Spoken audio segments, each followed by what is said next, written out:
외식을 하려고 길거리를 걷다 보면 종종 이런 간판들을 볼 수 있죠. 왕이 먹었던 음식을 재현했다는 식당들. 이런 곳에서 주문을 하면 많은 경우 메뉴가 엄청 많이 나옵니다. 조선의 왕이 먹방 유튜버가 아닌 이상 절대 혼자서 먹을 수 있는 양이 아니죠. 자, 그렇다면 실제 왕들은 어떤 음식을 얼만큼 먹고 살았을까요? 오늘 교양만두에서는 조선 왕들의 밥상에 대해서 알아봅니다.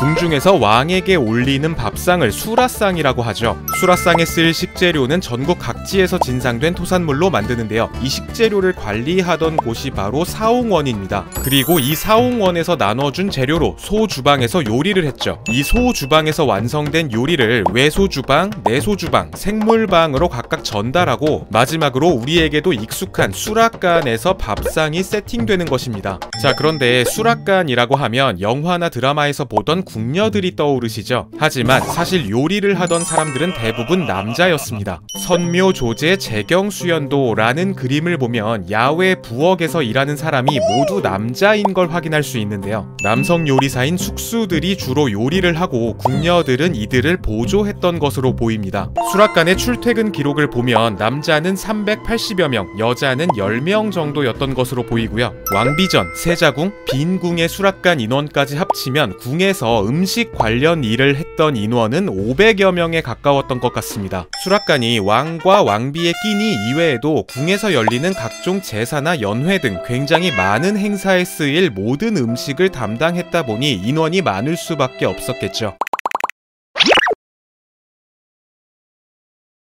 자, 왕은 하루에 5번 식사를 했는데요. 아침 6시에서 7시 사이에 먹는 초조반, 8시에서 10시 사이에 먹는 조수라, 정오경에 먹는 낮것상, 저녁 6시경에는 석수라, 밤 9시에는 야참까지 먹었습니다. 이 중에서 조수라, 석수라가 메인 식사였는데요. 이 메인 식사에는 총 3개의 상이 차려집니다. 왕 앞에 놓이는 대원반, 기미상궁 앞에 놓이는 소원반, 그리고 수라상궁에 앉아서 왕의 시중을 들면서 전골을 끓였던 책상반이 있죠. 수라를 받을 때는 상에 놓인 반찬들의 상태를 보면서 상을 올린 지역의 경작 상황을 가늠하는 것이 왕의 도리였는데요. 상황이 심각한 지역들은 일정 기간 진상을 면제받을 수 있었죠.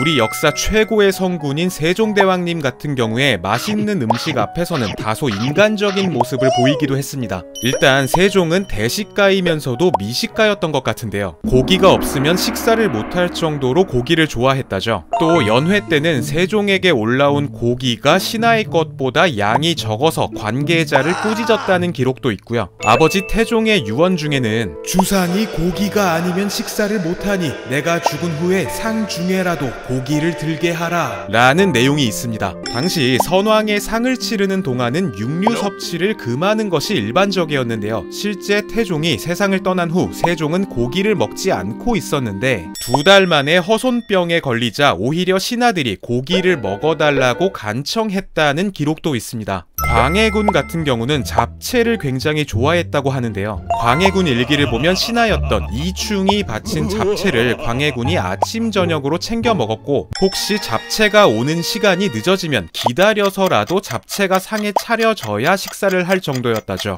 당시 이충은 신하들 사이에서 평판이 그리 좋지 못했음에도 불구하고 호조판서까지 오르게 되는데요. 이를 두고 신하들은 이충이 잡채로 임금에게 아첨을 해서 고위직에 올랐다며 잡채판서라고 조롱하기도 했습니다. 또 한효순 같은 경우에도 광해군에게 사삼, 즉 더덕을 바친 뒤에 정승이 됐다는 이야기도 있죠. 이충과 한효순 그리고 이들의 출세를 도왔던 조정을 두고 세간에서는 이를 풍자하는 노래를 만들기도 했습니다. 조선 역사상 가장 장수했던 왕은 영조죠. 그는 재위 기간 동안 반찬 수를 줄이는 감선을 89회, 아예 밥을 굶어버리는 각선은 10번 넘게 진행했습니다. 이유는 대부분 신하들과의 기싸움이었죠. 탕평을 지시했는데 신하들이 반대하니까 굶어버리고 사도세자를 벌하고 싶은데 신하들이 감싸니까 또 굶어버리는 뭐 그런 식이었습니다. 물론 이는 신권을 견제하기 위함이었지만 그 방법만 보자면 사실 꼬장에 가까운데요. 실제 이런 전략은 어느 정도의 성과가 있었습니다.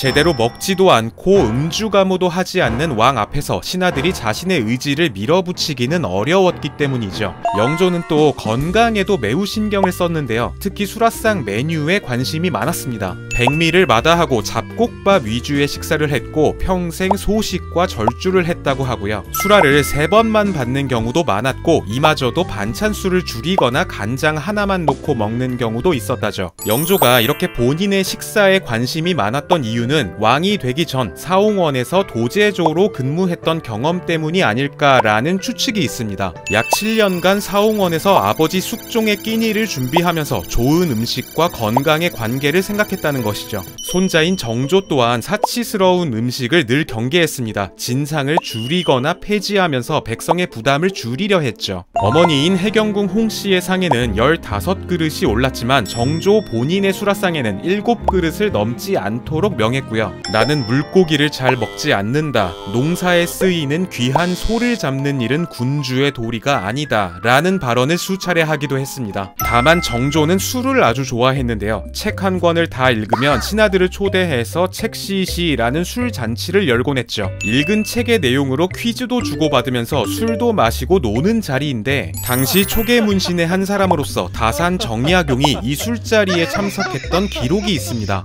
옥필통에 술을 가득 받아버렸다. 오늘 죽겠다는 생각이 들었다. 다른 사람들은 다 쓰러져 버렸다. 라는 내용의 글을 남겼죠. 참고로 옥필통이라는 건 이런 물건입니다. 정조는 옆 사람에게 계속 술을 따라주는 주사가 있었다는데요. 현재 수원 화성 앞에는 술을 따르고 있는 정조의 동상과 불취무귀, 즉 취하지 않는 자는 돌아갈 수 없다라는 문구가 적혀있죠. 자, 세상에서 가장 맛있는 밥상을 앞에 두고도 그저 편하고 맛있게 먹기만 할 수는 없었던 것이 왕의 숙명이 아닐까 싶습니다. 사실 이번 영상의 주제도 밥 먹으면서 생각한 건데요. 식사하시면서 밥 친구로 교양만두 보시는 우리 구독자 여러분, 고민이 있더라도 눈앞에 놓인 밥만큼은 맛있게 드시고 잠시나마 먹는 행복에 집중해 보시길 바랍니다. 교양만두였습니다.